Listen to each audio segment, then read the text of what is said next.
short video from my land. Lots of exciting things are happening here, which you will hear about really soon. But in order to not have everybody's energies in my project, I'm keeping it a secret until it's finished. At least for most of you. Some of you already know what's going to go down. I'm probably posting this video when I'm already back in Holland. But I had a really interesting conversation with my beautiful friend in Bali, which was ignited by my other friend here in Siwa, Adna, who was talking about how the sexual organs of the woman are inside of us, whereas the sexual organs for the man are outside of them. And you're like, duh, what's new? But I never made this link when she said it's so much easier for men to connect to their sexuality because they just look down and they see it. You know, they can touch it.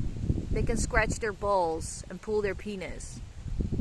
Whereas for us women, the equivalent of the balls, of the ball sack, is our ovaries, which are deep down inside of us. Now the wind is coming.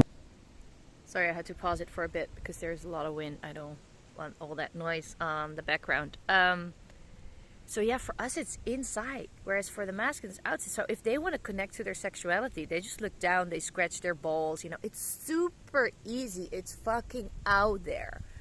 And they're allowed to. For a woman, it's a shame. Oh my God, boobs. But for a man, you know, it's the most normal thing in the world. And for us, it's inside. And then we were talking and playing around about this difference, and then we realized that that's the difference between our power centers. For the masculine, the power center, their sexual center, is outside of them. It's doing, it's extrovert, it's, you know, their power is in doing shit. This is how they've manifested a lot of stuff for thousands of years. Our power, however, is from the inside. It's indirect. It's the magnetic pull of everything we want.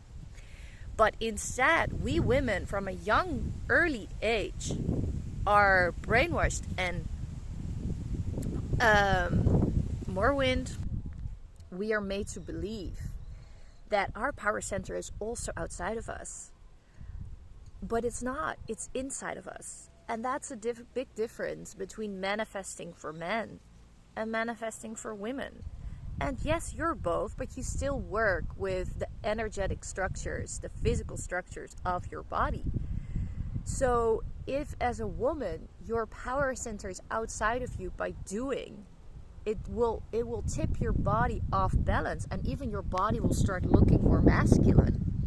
Whereas, you know, if you look at Polynesian women, etc., like they're living on the feminine anchor grid, they cannot go into doing because they're pulled by the energy force. Like I lived in French Polynesia and Hawaii for a while, and it just pulls you back into your center because you're so connected to that power center within you. And ever since I came back from French Polynesia, it's impossible for me to do anything by force, by doing. And there is something as inspired action, which actually comes from the inside, but it's very different than doing. So think about this for a little bit, you know. And the hard thing about if you've always been a masculine man, which I was before too, I was a hospital pharmacist, always created my life and my reality from doing, but nothing came from the magnetic pull from my heart. And ever since I got the calling a few years ago to let go of my old ways and start creating in a new way, it's been more scary than you could have ever imagined. And at the same time,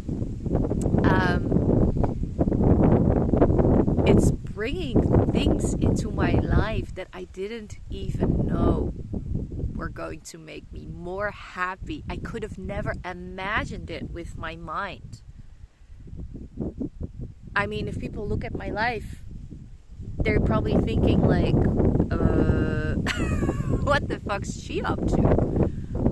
Like, how do you come up with this stuff? Well, you don't. That's the whole thing. You don't come up with this stuff because your higher self, your God, already did that before she came to the planet. And it's up to you as a human being to live the life that you have already created for yourself, and in that movie learn the things that you wanted to learn. And I think that's the beauty of, you know, the feminine path. It's super fucking scary in the beginning because there's so much power. It's not fear at all. It's actually power and potency. And we're so brainwashed to label that energy as wrong or as stress or whatever. It's just potency. And we have limited ourselves long enough. So everything I do at Power Health is to start connecting to your true power center and to make that journey, which also means energetic structures in the physical body that will happen from connecting again to the center of your own universe and making sure that all the different energy centers in the body are working correctly. So deprogramming the old programmings and programming them to how it should be, so you can start creating from feminine energy. And this will be very hard in the beginning because also all your old limiting point of views of why you chose the masculine ways to begin with will come up, and that's fine. It's fine, but you have to keep choosing. And yeah, so I just wanted to share that about the ball sack and, you know, the womb, which is actually I think the womb is the thing that's around the balls, and then the ovaries are the balls, and then of course the clitoris used to be the penis. So can you imagine, that's all, like, for most of us, our power center is within us.